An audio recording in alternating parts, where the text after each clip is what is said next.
Welcome to the 328th episode of the Reading and Writing Podcast. Stay tuned for my interview with Michael Schein, author of The Hype Handbook, 12 Indispensable Success Secrets from the World's Greatest Propagandists, Self-Promoters, Cult Leaders, Mischief Makers, and Boundary Breakers. And listen as Michael discusses how these concepts and the concept of hype can apply to writing, book publishing, and authors. Stay tuned for the interview.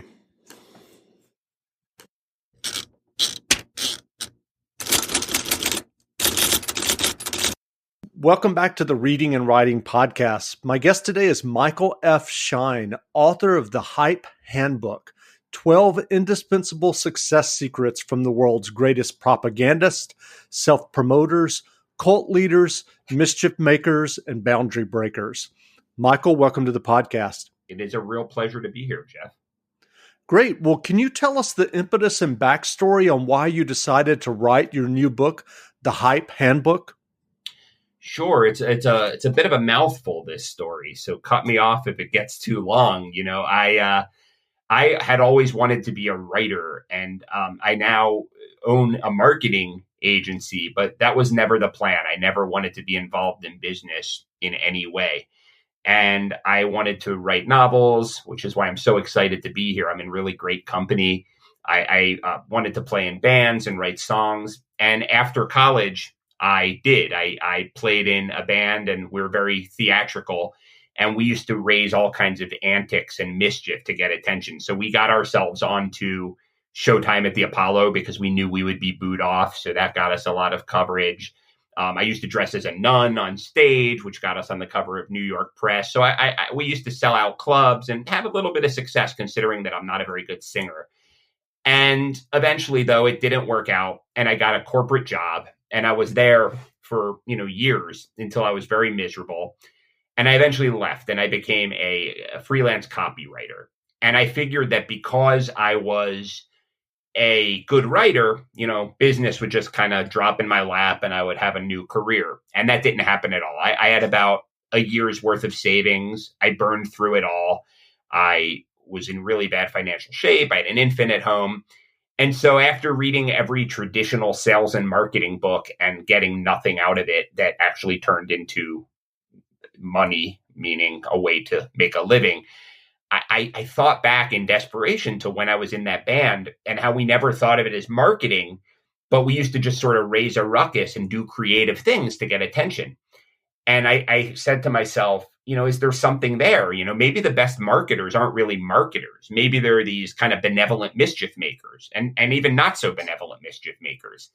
So I started to do those sorts of things, but in the business world. So there's a prominent internet guru named Gary Vaynerchuk, which is certainly he's a very well-known guy on a lot of the podcasts I do, maybe not this one, but I called him out in print. I wrote an article called Why Gary Vaynerchuk is Flat Out Wrong. And it wasn't made up. I didn't insult him, but I called out his ideas, and he responded to me directly and on video, and was aggravated, and all his fans started blowing up my phone and insulting me. And before long, I had 50 new Twitter followers in a half hour. And soon after that, I got my biggest client to date, and my career kicked off. So I became a successful copywriter. From there, I started a marketing agency. I still run that.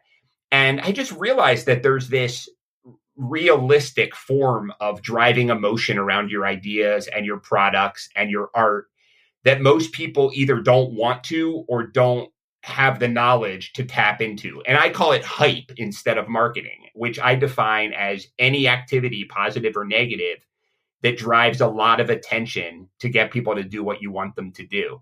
And I just thought it, especially with what's been going on in the political world and in the cultural world, I just felt that it was very important to put some of these tools in the hands of the good guys out there doing great work, instead of the people who come to it a little more naturally. So I wrote a book. Well, can you give us examples in the last couple of years of people or companies that you think have managed to elevate their visibility by using some of the hype techniques that you write about in your book? Yeah, I mean, I think the elephant in the room is Donald Trump, right? I mean, there's no getting around that. What he might be competent at or not competent at in other realms, the guy is the best hype artist in the world. And it's funny, that was another impetus for writing the book. I read all of these weird books on crowd psychology, and I was reading one called The Crowd by Gustave Le Bon, which was written in 1895, which basically showed this was this guy trying to figure out why crowds behaved so irrationally. And I was watching one of the earliest primary debates and looking at this book at the same time. And the book would say things like, crowds respond well to vague language that doesn't really have any real meaning. That's future focused, make America great again.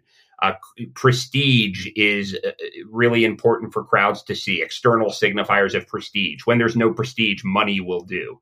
And I remember thinking very early on that he would win when few of my friends did. So that's one example. But if you're not inclined in that direction, this is a very businessy example. But there's a company called Basecamp, which is not a very flashy company. They have a project management software tool. And the thing about, now stay with me here, this is, inside baseball stuff, but in that world, in project management software, which is software that helps companies run their complicated projects, as you would imagine, what typically happens is that you're supposed to add more features and functions. If the client wants you to add more doohickeys and more functionality, you just run and do it. And that's just the way it's done. And these two guys who started this company basically said, no, we're going to create a project management software that's notoriously simple. And if clients tell us to add anything to it, we're not going to, because that's what's right for them. But instead of just talking about their software, they basically picked a fight with the way things were normally done in the business world. So they would write books about how there should be a 4-day work week and how simplicity is key and fire your workaholics and people are too complicated. And as a result, they built this real sort of cult around themselves of a new way of working, and their software became the de facto tool for that. So you just see it all the time in all kinds of guises. Sure. Well, I know that a lot of people who listen to this podcast are aspiring writers, or they have already self-published a book on Kindle or Nook. If someone is listening and that describes them and they're struggling to get attention or sales for their books, what are some things that they could do using your Hype Handbook to get more attention? So first of all, I want to say one of the reasons I was so excited about coming on this show, because I've been on a lot of podcasts in trying to spread the word about this book, and a lot of them have been great. But I was really excited about this show because I still think of myself as a writer first. I wanted to be a novelist for a long time. I still write fiction. And, I really, if authors could use these tactics to get the word out about their books, that would probably make me happier than any audience out there using this stuff. And, sadly, because I have a lot of writer friends, I will often hear writers really reject the idea of marketing in general, let alone hype. I mean, you'll talk to certain really talented book writers and they'll say, I know I have to do this thing, but I just don't take to it that easily. And I would say the first thing is to adopt a change in mindset. And I'm not going to say what most people say, just get open to marketing. What I'm going to say is that if you can think of these activities that I call hype as adding color to the art itself, that goes a long way. So I think back to the Blair Witch Project, which I might have been in either high school or college when that came out. And what was so cool about that was that there was no division between the art itself, the movie, and the marketing. The movie was, if the movie had come out with a traditional marketing campaign, it would have been a worse movie, because what happened was, it was when the internet was brand new, or the web anyway, was brand new. And there was all this stuff about, wow, they've got this footage. You would just hear these rumors. There's this footage of these kids who got lost in the forest and they thought they saw a witch. And you would say, well, that can't be true. No, it's really true. And oh my gosh, look at this website. There's this clip. And it was like the whole thing was a game. And then when you got to the movie, it was kind of just the climax of this thing you had been experiencing. And I think about David Bowie, who his hype was part of his art. He didn't just get up there and strum guitars, or Andy Warhol. So I would say the first thing is to adopt that mindset. If you can think of kind of put a little smile on your face and think of creating benevolent mischief about your product, letting people in on it, that goes a long way. As for specific tactics, one idea is what I call being a trickster. So a lot of times when people are first starting out and don't have traditional sort of access to traditional channels, they engage in what I call tricksterism. So like in various mythologies, there's always this character like Loki or Coyote in Native American myths who plays kind of pranks on the world at large. And they're usually the god that also creates art. So there's this marketer who's known for marketing books named Ryan Holiday. And he marketed a book for Tucker Max. Now, Tucker Max was a guy who wrote pretty offensive books, really. I mean, they were one was called I Hope They Serve Beer in Hell. It was just his exploits, sort of like, hooking up with women and drinking a lot. But they were making a movie of the book. And Ryan Holiday, went out, he bought a billboard, went out late at night, spray painted on the billboard something like sexist pig, and then under a fake email account reported the news to a feminist website. And before long, it spread everywhere, and real feminists were defacing Tucker Max billboards everywhere. And the movie, did great. So I would say, depending on what your book is, if you can find a community who might be irrationally offended or even rationally offended by the messages in your book, if you can think of just sort of a playful sort of prank, if you can make news instead of expecting people to cover your book, that's a really good way, at least in the early stages, to, bring attention to your stuff while adding a little bit of color to the world in the process. Sure. Well, with the deluge of digital media and social media, Instagram, Facebook, TikTok, YouTube, Twitter, and so much others, it's easy to shout into the void given how much content is created on a daily basis. Have you factored in this ever-increasing digital media in the hype strategies that you write about in your book? Yeah, it's a great question, because I think a lot of people really do go wrong here. When they think of hyping up their work, hyping up their book, whatever it is, they just sort of do the activity. So they blog and they just write blog posts, and then they wonder why no one's paying attention, or they tweet or whatever. And the thing is, the internet, to your point, is about as close to infinite as anything that humankind has ever created. However, what's also great about the internet is that you can find a micro community and become famous in that micro community. So an activity I used to do, when we would work with a new client, we would go to their industry, because it was usually business clients, and we would look at every blog, podcast, YouTube channel, whatever, in that particular niche. And then we would go through and we would see how frequently other blogs and podcasts were mentioned, and the ones that had the most check marks, the ones that got mentioned the most. And there were sometimes usually between 15 and 45 of them. That was your universe. Those were the Oprahs of your industry. I call them mini Oprahs. So if you can figure out what's your little audience that would be most receptive to your book, at least in the beginning, it's a lot easier to blitz that niche and make it look like you're everywhere at once than it is to just go out into the internet. And here's another hype trick that is really, I think, effective for marketing books, especially if you don't have the the type of book or the stomach for being a trickster.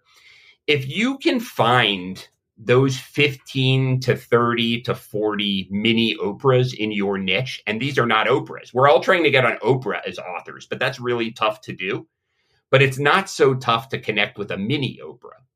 If you can find those mini Oprahs, those industry, celebrities, and not industry celebrities, but maybe micro genre celebrities, vampire, paranormal, romance fiction mini Oprahs, the ones who write about, blog about, podcast about that. It's very easy to make friends with those people.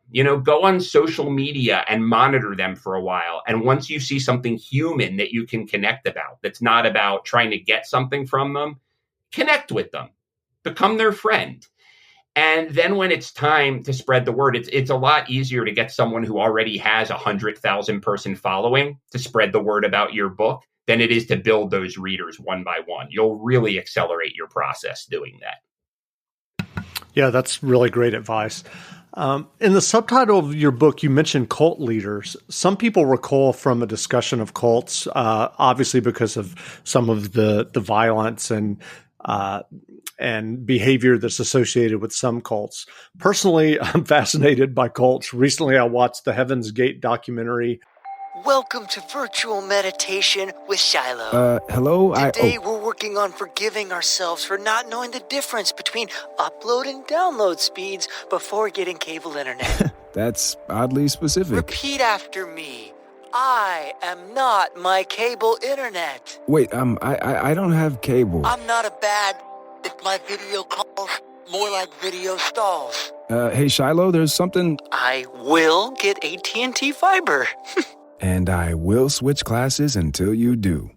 Slow upload speeds? You're not a bad person. You just need better internet. With 20 times faster upload speeds, AT&T Fiber delivers a faster internet experience than cable. Get AT&T Fiber with no annual contract. Limited availability in select areas. Call 1-877-ONLY-ATT. Check eligibility at att.com/getfiber based on combined internet 1000 wired up and download capacity versus major cable providers 1 gig service with uploads of 35 megabits per second. Speeds vary, not guaranteed. Restrictions apply. As well as a documentary about Nexium. What are hype techniques from cult leaders that people can adopt without doing harm? So first of all, I cannot emphasize to you enough that if I want to convince if there's something with this book that I care the most about convincing people of, it's that these strategies are devoid of moral content. They're not moral or immoral. They're often used by immoral people because immoral people often are better at seeing the world the way it really is. And part of that is because they don't let emotion get in the way because they're psychopaths, whatever it is. But human beings are swayed by the same stimuli, no matter whether it's for something good or something bad. So when I talk about cults, I'm doing that to show you these principles in action, but they can absolutely be repurposed to market something like an awesome novel. And to give you an example of that and also show you a tactic that can be really used, maybe not so much in promoting the book itself, but in persuading people who are important for your career to help you out or do what you need them to do. So I'm going to tell you right now about the absolute worst person that I talk about in the book. And that's Charles Manson, right? Horrible, horrible human being. Before he became notorious, he was in prison for some car theft charge. And he was a pimp as well, low level criminal in jail. And he saw that they were offering a course on the Dale Carnegie, stuff, the How to Win Friends and Influence People program.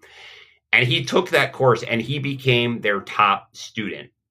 And the module that he was the most into was something called Make the Other Fellow Feel Like the Idea is His, which basically means that you can never tell someone what to do if you want them to go along with your ideas. You have to use questions to make them feel like it's their idea. And so when he emerged and he kind of seduced these young middle-class hippie kids to do horrible acts, he would never tell them, let's go murder a bunch of celebrities. He would say things like, guys, I don't know what language he used, but the establishment is really going too far these days. What do you think about it?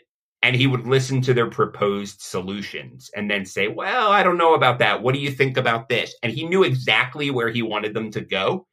But by the time they were done, they would propose doing these awful things after hours of this stuff. And it felt like they came up with it. Now, I bring that up because Warren Buffett, who, as far as finance goes, is most people would say is a pretty beneficial force in the business world. He has one diploma framed on his wall, and that's the Dale Carnegie Institute. He took the exact same course material and used it to build a business which has employed thousands and thousands of people, which has steered people away from bad investing decisions and fundamental investing, not steered people away from bubbles. So that just gives you an example of how malleable, how these concepts are what these concepts are, and they can be applied for such evil and so much good and everything in between. Sure. Well, your book offers 12 hype strategies. Out of the 12, do you have a particular favorite? I don't know that I have a favorite because they really work in concert. There are stories that I find the most entertaining, and there are strategies that I've used probably more than others. And I can talk about any of that, but I think they really layer well on top of each other. Well, when you were researching the book, was there a particular hype artist that fascinated you more than others? Yeah, sure. So there are a few. There's one guy that I think is really fascinating named Edward Bernays. So Edward Bernays was Sigmund Freud's nephew, and he's known as the father of public relations. He invented the term public relations. And Time magazine, in an article, once called him the most significant individual of the 20th century that is not known by most people.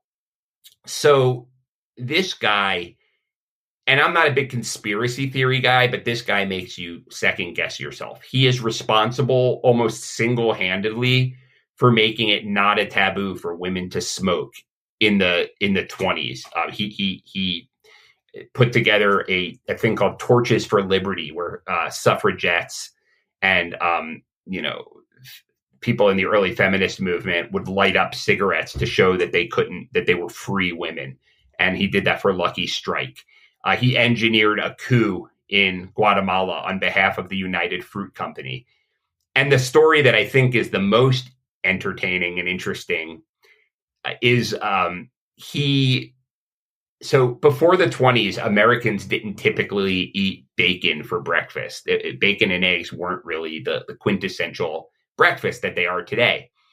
And Edward Bernays' client was Beechnut, which was a major pork producer, especially at the time.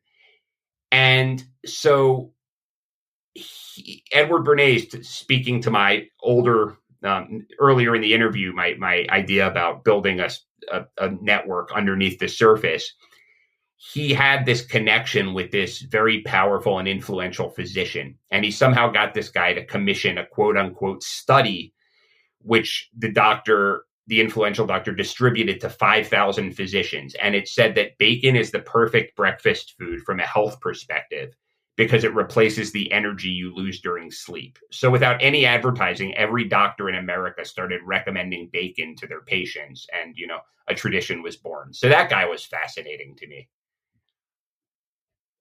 That's a great story.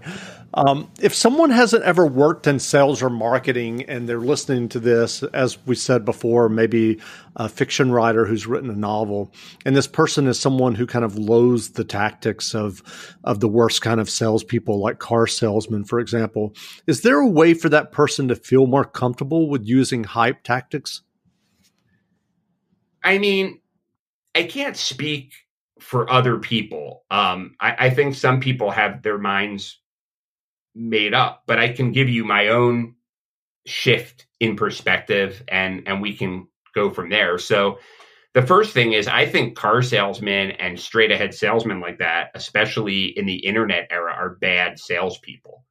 I mean, you'll see these car salesmen, or mattress salesmen, you walk into a room knowing exactly what the factory paid for the car because of the internet, and they'll try to sell you the way they did in 1974. So that's just inflexibility and bad salesmanship. To me, salesmanship and marketing is if you have a product or an idea that can actually make people's lives better and they don't know about it, how do you get them excited about it? So I was terrible at sales and marketing. It wasn't like I was this natural salesperson or marketer.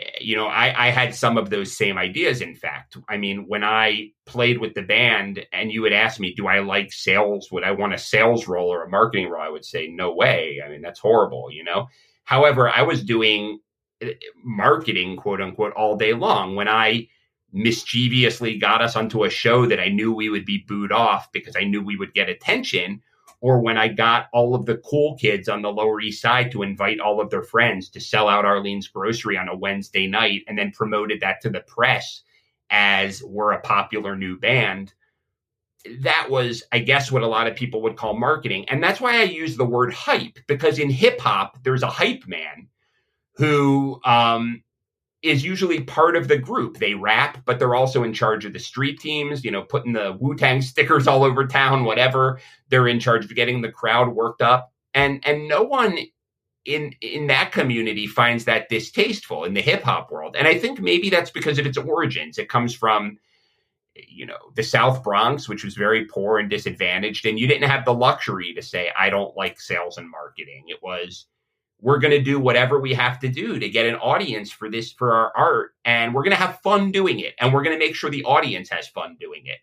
So that's the perspective I have. That's why I call it hype instead of sales.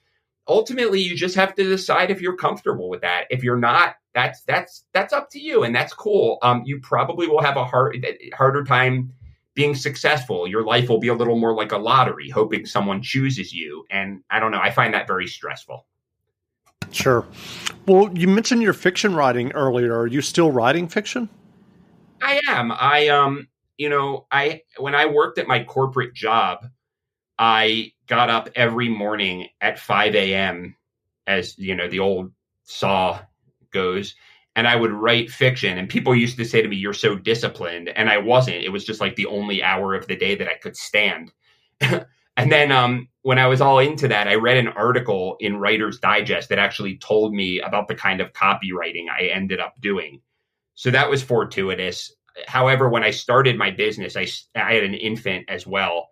And I stopped writing fiction for like 2 or 3 years. And then I got interested in nonfiction for the first time and had fun with it. And I was writing these articles on this concept for Forbes and Fortune and Psychology Today. But all that time, I would come back to fiction. And I just started realizing that it's a practice that really brings me a lot of joy. And I want to go there one day. So I actually don't want to talk too much about it because it's so early stage and we'll see what happens. But I started writing a novel and I'm feeling pretty good about it. So I do it first thing for about an hour and then go on with the rest of my day. That's great. Well, what fiction or nonfiction books have you read recently that you enjoyed? And also, after you tell us that, you might want to tell the listeners about your email list where you recommend books. Sure. This is fun. I don't normally get to talk about this, especially fiction.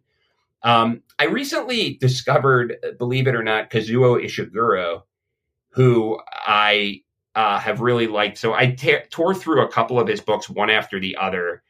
Remains of the Day, which I didn't think I would like, not my typical thing, and I loved it.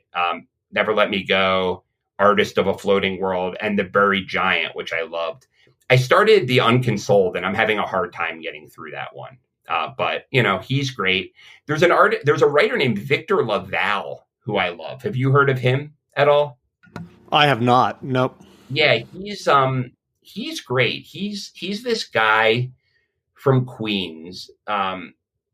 His mother, I think, is African, grew up in Queens, got an MFA, wrote his first book, kind of literary fiction. And then he realized that, he had lost a big part of himself. He was a big Stephen King fan and Shirley Jackson fan. And he sort of combined his two interests in the later book. So it's sort of this like almost postmodern horror / like new. Wow, that sounds amazing. I'll have to Yeah. check that out. He's great. Yeah, Victor Lavalle. But I don't like his first book, the first two, but the one that are more like straight literary fiction. There's one called The Changeling that's great. The Devil in Silver is great. Yeah, I'm trying to focus on the books that like are really the fun books. I read all of these, crowd psychology books too that are also fun in a different way. But I know that the crowd here is a crowd of real readers. I started a book recently called Borges and Me, which is really fun. So apparently this guy, this novelist, I don't know his name, Jay Parisi or something. When he was 21 years old, sort of evading the draft by living in Scotland, his friend, who was a poet, told him to watch after this South American writer. This was in the 60s for a week and in Scotland. And they did a road trip together. And it was Jorge Luis Borges, who he had never heard of. So he basically spent a week with like Latin America's greatest writer, like in the 60s, traveling around Scotland. And so that's fun. So I'm always reading. That's great. So do you want to tell us about the email list that you do of recommended books? Yeah, no, thank you for that. So I started to realize that I'm always reading for my work as well as for pleasure. And I read every sales and marketing book that was out there, and none of them really helped me all that much at all. And I started reading more sort of bizarre and esoteric books and finding that not only were they more fun to read, but they helped me figure out all these concepts we've been talking about today. Biographies of really crazy hype artists, crazy old crowd psychology books, and what have you. So it's gone from being just recommendations I send out once in a while to a real book club. I mean, we exchange emails, and it's become really a big part of what I do and a big community. And we have a lot of fun with it. Totally free, It's just become a pleasure to be involved with. And so it's called the Hype Book Club, and it's hypereads.com/list, which I don't know if you're putting it in the show notes. I know that's a bit of a mouthful. But, Sure.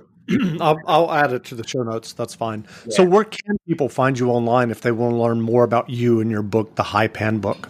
Sure. Thanks for asking that. Well, certainly, we're in this weird time where we're all sort of locked indoors, or at least semi-locked indoors. So the easiest thing is to go to your online bookseller of choice. There's the Amazons and Barnes and Nobles, and then some of the other sites that focus on smaller stores. If your local bookstore is carrying it, certainly get it there or ask them to carry it.